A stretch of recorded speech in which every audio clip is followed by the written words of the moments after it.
नवरात्रि का पर्व माँ दुर्गा की उपासना का सबसे पवित्र समय माना जाता है। इन 9 दिनों में देवी के 9 स्वरूपों की आराधना की जाती है, जिन्हें हम सामूहिक रूप से नवदुर्गा कहते हैं। ये स्वरूप न केवल शक्ति के प्रतीक हैं, बल्कि जीवन के अलग अलग मार्गों पर हमें साहस, ज्ञान, भक्ति, करुणा और सिद्धि प्रदान करते हैं। सबसे पहले पूजित होती हैं माँ शैलपुत्री। ये पर्वतराज हिमालय की पुत्री और भगवान शंकर की अर्धांगिनी हैं। हाथ में त्रिशूल और कमल धारण किए बैल पर सवार होकर ये स्थिरता और धैर्य का संदेश देती हैं। साधक को जीवन में अडिग आस्था और स्थिर मन प्रदान करती हैं।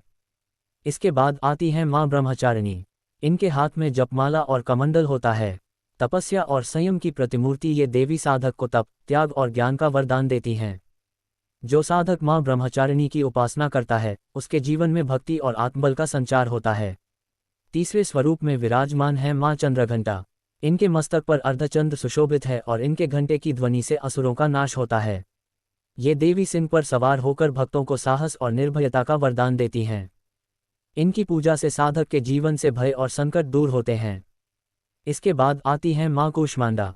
इन्हें सृष्टि की आदि जननी माना जाता है, जिन्होंने अपनी शक्ति से ब्रह्मांड की रचना की। 8 भुजाओं वाली यह देवी कमल पर विराजमान होकर भक्तों के अज्ञान का अंधकार दूर करती हैं और जीवन में प्रकाश व ऊर्जा का संचार करती हैं। 5वां स्वरूप है माँ स्कंदमाता।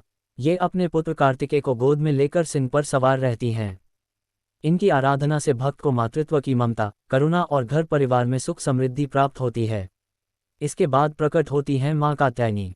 ये महाशक्ति का रूप है, जिन्होंने महिषासुर का वध किया था।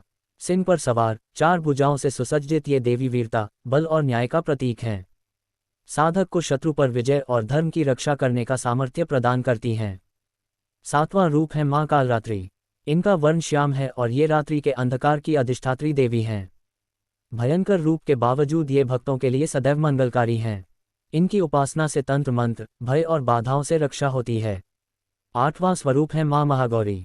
इनका रूप हिम के समान उज्ज्वल है और ये श्वेत वस्त्रों से अलंकृत रहती हैं। हाथ में त्रिशूल और डमरू धारण किए ये देवी भक्तों को पवित्रता, शांति और जीवन में संतोष प्रदान करती हैं। अंतिम और नवम स्वरूप है माँ सिद्धिदात्री। ये कमल पर विराजमान होकर भक्तों को सिद्धियां और दिव्य शक्तियां प्रदान करती हैं। देवी के इस रूप की कृपा से साधक को आध्यात्मिक पूर्णता और मोक्ष की प्राप्ति होती है। इस प्रकार 9 रातों तक अलग अलग स्वरूपों में माँ दुर्गा की पूजा की जाती है। ये सभी मिलकर ही नवदुर्गा कहलाती हैं। इनके माध्यम से माँ शक्ति ने संपूर्ण ब्रह्मांड को दिव्य ऊर्जा, ज्ञान और कल्याण प्रदान किया। यही कारण है कि नवरात्रि का पर्व न केवल उत्सव है, बल्कि आत्मशुद्धि, भक्ति और शक्ति साधना का विशेष अवसर है।